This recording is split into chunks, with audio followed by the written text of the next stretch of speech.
Olá, bom dia. Programa Fino Trato tem início agora e eu tenho o prazer de hoje fazer um bloco na área de saúde. Estou aqui com o Dr. Tiago Lins de Almeida. Olá, Dr. Tiago, bom dia. Olá, Mara, bom dia. É um prazer estar aqui com você para conversar sobre o tema. O Dr. Tiago é médico oncologista, especializado em oncologia clínica, e eu vou contar para vocês um pouquinho do currículo dele. Ele tem formação em medicina pela Universidade Federal da Paraíba, ele realizou residência médica em clínica médica no Hospital Ipiranga, em São Paulo, e em cancerologia no Hospital das Clínicas, aqui também em São Paulo. E faz o seu doutorado na Universidade de São Paulo, a nossa tão conhecida USP. Ele tem vários títulos internacionais, ele é membro da American Society of Oncology e da European Society for Medical Oncology, e também é membro da Sociedade Brasileira de Oncologia. Nossa, currículo maravilhoso, parabéns. Muito obrigado. A gente tenta cada vez sempre se esforçar mais para ter mais conhecimento, estar mais preparado para servir o público. Perceptível, muito perceptível pelo seu currículo. E você também faz parte da equipe da Beneficência Portuguesa aqui em São Paulo, é isso, doutor Tiago? Sim, eu sou oncologista clínico do Hospital Beneficência Portuguesa de São Paulo, onde temos uma grande equipe com suporte principal, foco no paciente e no tratamento oncológico. Perfeito. O tratamento oncológico, para quem não sabe, se trata de pacientes com câncer. Exato. Não é? E tem todo um trabalho que eu gostei muito, um dos motivos, doutor Tiago, estar aqui conosco, é a questão da prevenção, enfim, estar nos elucidando sobre essa situação, esse quadro, muitas vezes ainda, eu acho que sempre tem a acrescentar. E às vezes tem profissionais que ficam meio reticentes em vir, falar, não, eu prefiro ficar mais no consultório. Então, eu te parabenizo, te agradeço por sair do seu consultório, da sua zona de conforto, que é o hospital, clínica, etc., e vir aqui dividir conosco a sua experiência, nos auxiliar os nossos espectadores. Muito obrigada. Vamos falar um pouquinho de alguns tipos de câncer? Sim, vamos lá. Por onde você quer começar? Câncer, nós vamos falar especificamente mama, próstata, pulmão, HPV. Nós podemos começar falando de mama, porque mama é o mais prevalente e o que mais chama a atenção, principalmente para cometer as mulheres. Sim. Então, a prevalência de câncer de mama é bastante alta porque temos uma população com maior prevalência hoje de mulheres. Sim. E, estatisticamente, é o que mais ocorre. Além disso, o mama também traz consigo um contexto familiar, pela mama ter o contexto gestacional de amamentação. E para a mulher, o impacto social, além do clínico, é bastante importante. As pesquisas do câncer de mama já avançaram muito no contexto de prevenção e tratamento também. Ok, em termos de prevenção, doutor Tiago, quais as informações, porque dica a gente dá para outros assuntos. Área de saúde, eu costumo dizer, não se brinca, então eu uso o termo informações. Quais as informações que você nos dá a respeito de prevenção do câncer de mama, faixa etária, contexto social, emocional, enfim, por favor. Dentro de prevenção, até abrangendo um pouco mais a prevenção, não só do câncer de mama, nós temos que cuidar da dieta com alimentação mais saudável, regrada em frutas, legumes e verduras. Nós temos a prática de atividade física, que é fundamental para manter o equilíbrio do organismo. Sim. E nós temos dois pontos que são modificáveis também por nós, que é eliminar o consumo de álcool e também, principalmente, eliminar o uso do tabagismo. Tá? Para prevenção, esses 4 pontos são fundamentais e nos ajudam bastante a reduzir o índice de câncer. É algo bastante significativo. Bastante significativo. E esses 4 pontos são controlados por cada um de nós. Nossa, que bacana isso, né? Ou seja, o nosso livre-arbítrio são nossas escolhas, as quais nós temos o controle, o domínio delas. Exato. Dentro do câncer de mama, nós temos os riscos hereditários, os riscos genéticos. Sim. Mas esses riscos são modificáveis por nós através da dieta, exercício e consumo de bebidas e também o tabagismo. Ok. Assim, você falou uma coisa, me desculpe, eu sou leiga, tá? Estou te perguntando como tal. Você nos disse que esse fator hereditário, ele é modificado com esses hábitos saudáveis? Sim. Ele se diminui o risco. Ele é um pouco reduzido, exato. Porque o risco hereditário é o risco que nós trazemos dos nossos pais, avós. Sim. Mas é um risco. Não quer dizer... Uma predisposição. É uma predisposição, não quer dizer efetivamente que eu teria aquele risco desenvolvido. Então, aquele risco que eu trago de ter o câncer, não necessariamente ele vai desenvolver o câncer. Tá? E o risco genético é quando eu carrego uma mutação ou mutações que me predispõem a ter a doença. Então, eu consigo tentar modular o risco hereditário e o risco genético pelas mudanças do meu hábito de vida. E além disso, associado, eu consigo ter exames de prevenção, ao exemplo da mama, do autoexame de mama. Sim. Eu consigo me examinar e tentar detectar precocemente alguma alteração que me faça alerta à existência do câncer naquele momento. Vou falar bastante desse assunto, porque nós temos assim, nosso público, enfim, temos homens e mulheres, mas como mulher também vou explorar Mas bastante. homem também tem câncer de mama, não pode ser esquecido isso. É claro que temos mais mulheres, as Sim. mulheres têm um cuidado maior por história de câncer de mama, mas Sim. homens também podem ter câncer de mama. Desconhecia essa informação. Como eu acredito que muitas pessoas. Por que não se fala tanto de câncer de mama em homens? O câncer de mama em homens, pela prevalência, ele é bastante raro. Ah, ele é mas raro. ele não câncer é raro. isento de acontecer. Sim, então, sim. ele pode acontecer também. É que as mulheres têm um impacto maior. Pela prevalência das mulheres sobre os homens, em população mesmo, em população mundial, e dos estudos que ocorrem mais em mulheres. Ele é um câncer tão agressivo quanto nas mulheres? É tão agressivo assim, ele é mais controlável por um bloqueio Questões hormonal, hormonais, tá. mas existe um viés que as mulheres já estão mais alertas para o autoexame e os fatores de prevenção e autocuidado.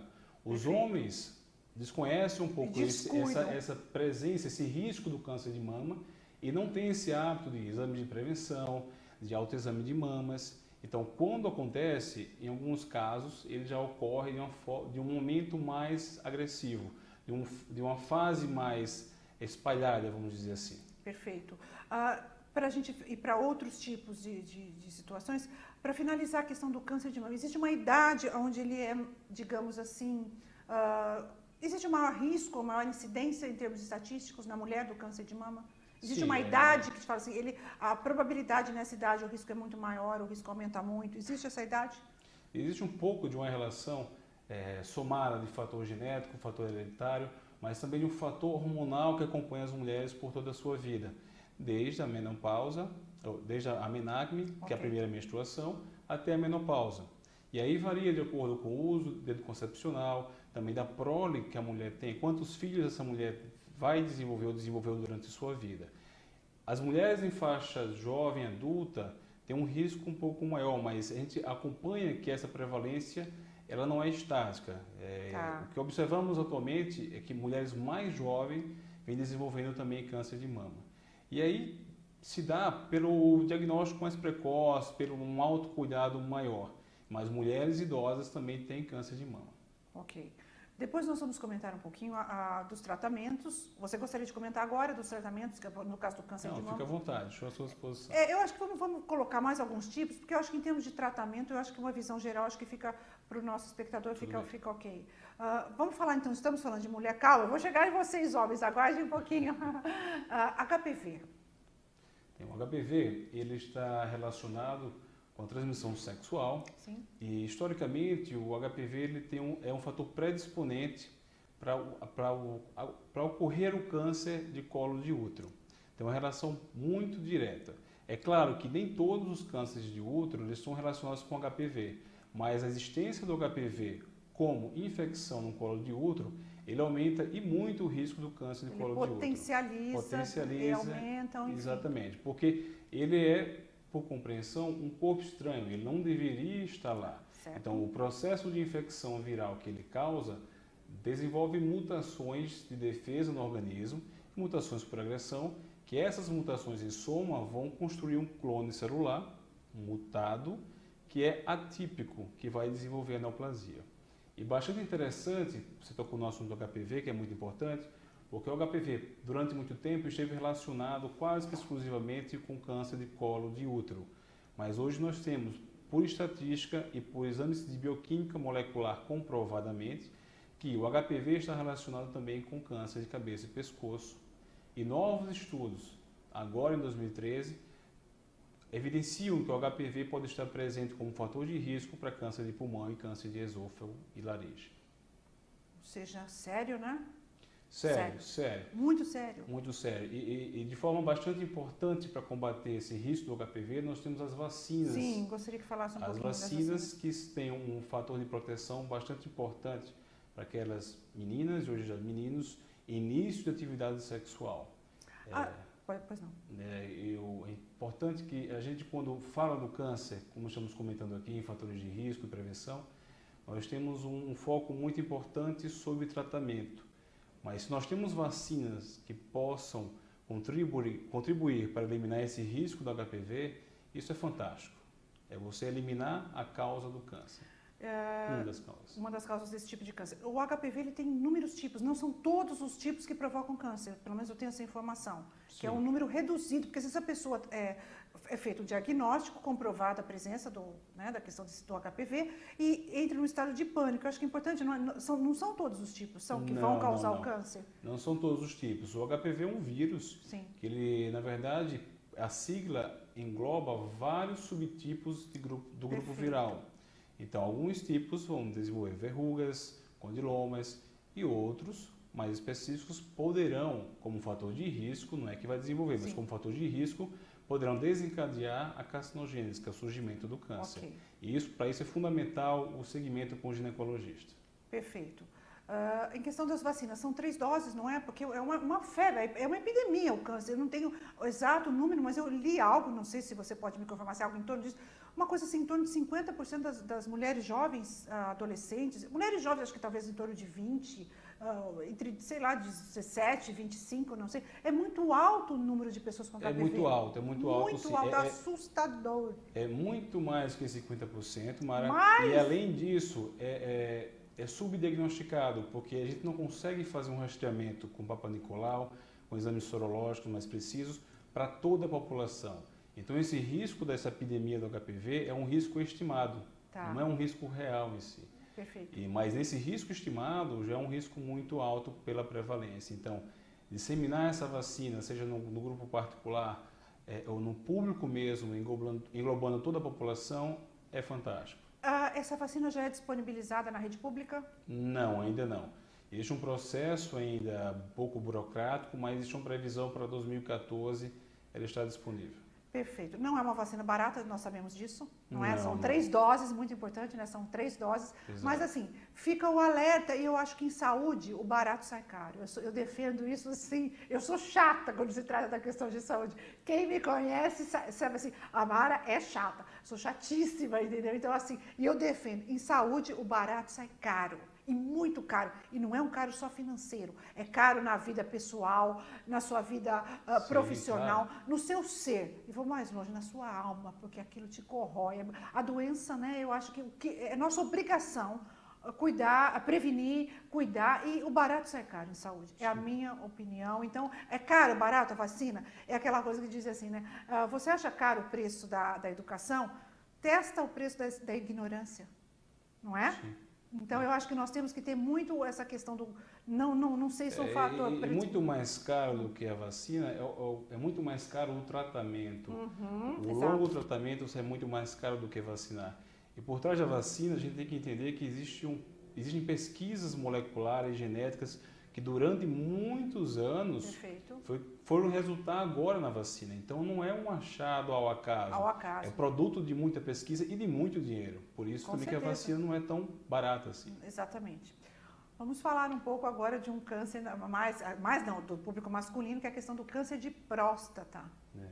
O câncer de próstata. O câncer de próstata já é também bastante conhecido, vamos dizer, no meu público, porque como a mama para as mulheres, o câncer de próstata incide muito nos homens. Ele é considerado até como um processo normal de envelhecimento dos homens, porque quanto mais adulto, quanto mais idoso, maior é o risco de ter o câncer de próstata. Mas o câncer de próstata é um câncer bastante indolente. Isso quer dizer o quê?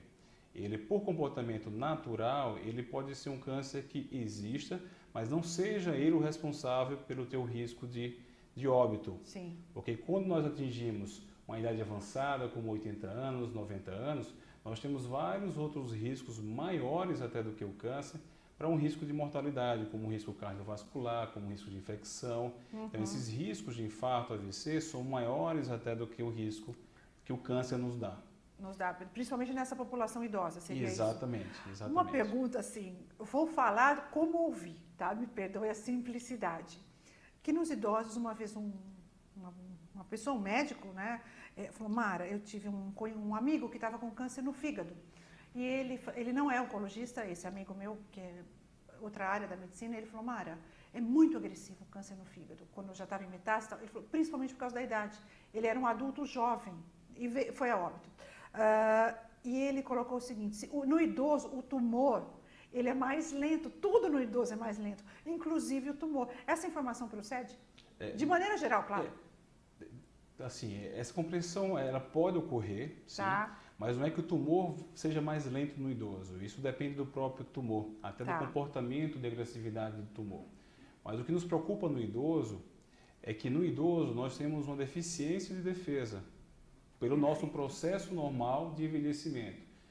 Criança, adolescente, adulto, e aí somos idosos. No idoso nós temos uma defesa inferior, imunológica, psicológica e cuidados até um pouco menores. Então, a existência do tumor, ela desequilibra, torna mais agressivo o tumor porque a defesa está menor. Entendi. Embora o tumor por si... É o conjunto. Olha a saúde, a definição de saúde é essa, não é? É o conjunto. Anteriormente, antigamente, nós tínhamos medo de tratar o idoso. Medo porque o tratamento era agressivo, o tratamento fazia cair cabelo, dava um risco de infecção. Mas hoje nós temos que a população que tem câncer, até pelo risco do idoso, é a população de idoso. Porque o envelhecimento é progressivo, as pirâmides populacionais estão reduzindo a natalidade e aumentando o número de idosos. Então, essa epidemia do câncer, essa endemia do câncer, ela acontece no idoso. Os tratamentos estão sendo direcionados cada vez mais para o idoso. Que bom, né? Porque eu acho que é muito bom, porque é uma fase, assim, uma fase da pessoa que merece, assim, mais cuidado, mais carinho, mais aquela... É diferente, não é? Estão mais sensíveis. Sim, sim. Em todos os aspectos. Como pessoa também, eu acho que tem a questão do medo do futuro, o futuro, não é? Enfim, nós estamos aqui de passagem, todos, então não tem como, né? E acho que o idoso, como você falou, 80, 90 anos, ele encara de frente essa situação. E aí entra a importância também da família, a maneira como é tratado. Exato. E eu tentei, quando eu quis dizer que ele é mais lento, justamente nesse sentido, dar uma boa notícia, no sentido de, ainda que... nós sabemos que temos idosos e idosos diferentes. Sim, nós temos idosos hoje que tem personal trainer, que tem Facebook, que faz planejamento de adquirir uma casa própria nova. Então, o contexto é diferente. Como você muito bem falou, o contexto familiar e pessoal daquele indivíduo é muito importante a ser considerado. E não só a idade, como era feito antigamente. Exato. E aí entra aquela frase que também nós como leigos, mas ouvimos, a clínica é soberana, ou seja, o estado da pessoa é soberano a um exame até, não é um exame frio. Não é? Assim, soberano que eu falo assim, conta muito. Claro. Conta muito. Claro. E eu gosto muito desse lado humano, desse lado pessoa. Né? E eu acho que os médicos como você, que tem essa preocupação, que vem aqui dividir conosco, eu fico assim, encantada, sabe? De levar uma... Porque faz muito bem para uma pessoa da terceira idade. Aí teve uma pessoa que eu ouvi uma vez falar assim, me engana que eu gosto, sabe? Tipo assim, vai me doer demais uma realidade nua e crua. Aí claro, vão se calcular os riscos. Mas, e tem profissionais, hoje nem tanto, não é, doutor Tiago? Mas houve um tempo em que os profissionais eram muito frios, não eram? Ainda existem todos os tipos, mas assim, frios, sem perceber o impacto pessoal naquela pessoa. O impacto pessoal da abordagem, da atenção é muito importante. Muito importante. Porque não adianta tratar a neoplasia, tratar o câncer só com cirurgia, radioterapia ou quimioterapia. O paciente ele tem que ser abordado por completo, englobado sua família também, para que ele tenha um suporte social. Sim. Porque senão perde o sentido de tratar. Não adianta tratar para ficar em casa mais doente pelo tratamento. É tratar para que ele tenha vida útil, vida ágil, vida alegre. Diariamente. E adoece a família, não é? Se de repente uma pessoa... Nós sabemos que aqui já teve casos que o quanto suga e desestrutura uma família, uma pessoa em condições muito precárias em casa. Exato. A questão dos Por cuidados, isso nós trabalhamos com abordagem familiar, com suporte pessoal para os pacientes, familiar. Avaliamos o contexto social também para que ele tenha um suporte e consiga aceitar o tratamento de uma forma adequada. Muito interessante. Eu acho que gostaria, dentro qual outro câncer que seria bastante, nós temos no nosso tempo, bastante relevante? Seria o quê? Pulmão? Eu acho que a gente pula do câncer. Eu acho que a mensagem fundamental que a gente pode passar hoje, até por questão do tempo, é o cuidado com o hoje. Então, precisa esperar surgir o câncer. Nós todos temos um risco de câncer, mas não necessariamente vamos desenvolver o câncer. Mas se nós cuidarmos da nossa alimentação, nosso corpo com atividade física, nós eliminarmos o álcool, o tabagismo e realizarmos uma atenção maior para a prevenção, eu acho que a gente consegue cercar um pouco e se antever esse câncer. Quanto mais precoce a gente descobrir, maior é minha chance de cura, maior é minha chance de eliminar o câncer. Então aí eu trabalho de forma ativa para mim mesmo, para que eu possa eliminar esse câncer. Se eu não fizer nada hoje e daqui a 10, 20 anos quiser um milagre do câncer não ocorrer ou desaparecer, isso pode acontecer, mas a chance disso acontecer é bem menor.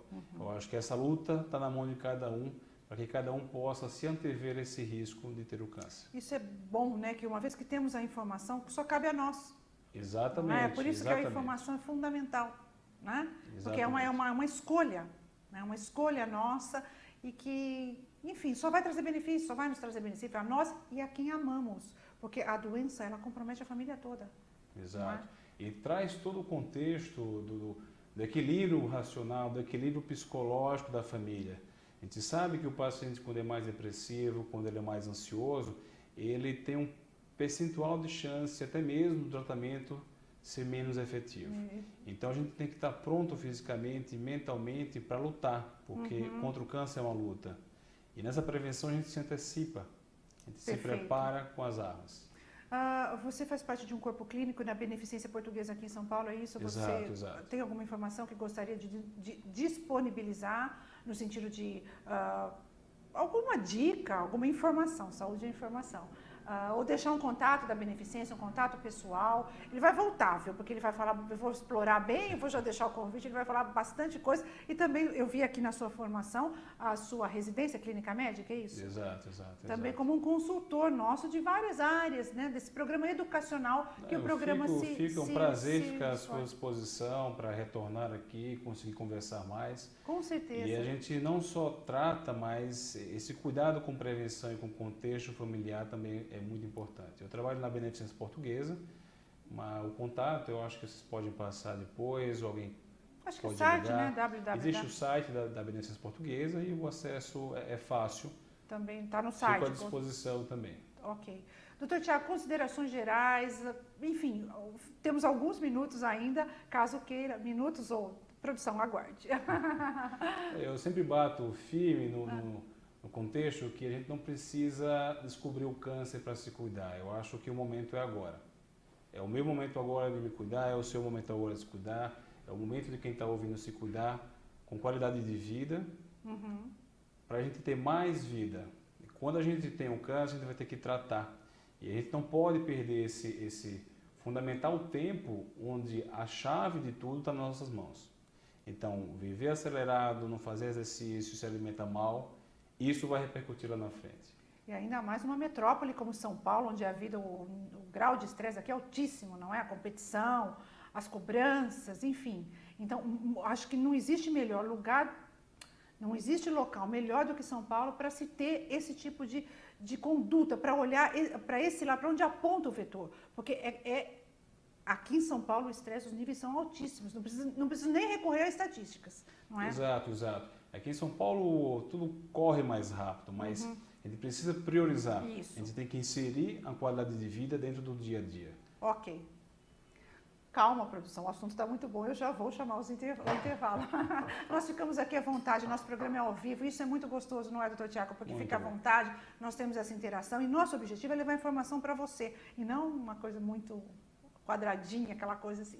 Ok, mas eu vou chamar os intervalos, então o contato está aqui, Beneficência Portuguesa, www.beneficênciaportuguesa, e maiores contatos, entre em contato conosco aqui na produção. Vamos aos nossos intervalos e retomamos em breve. Até já.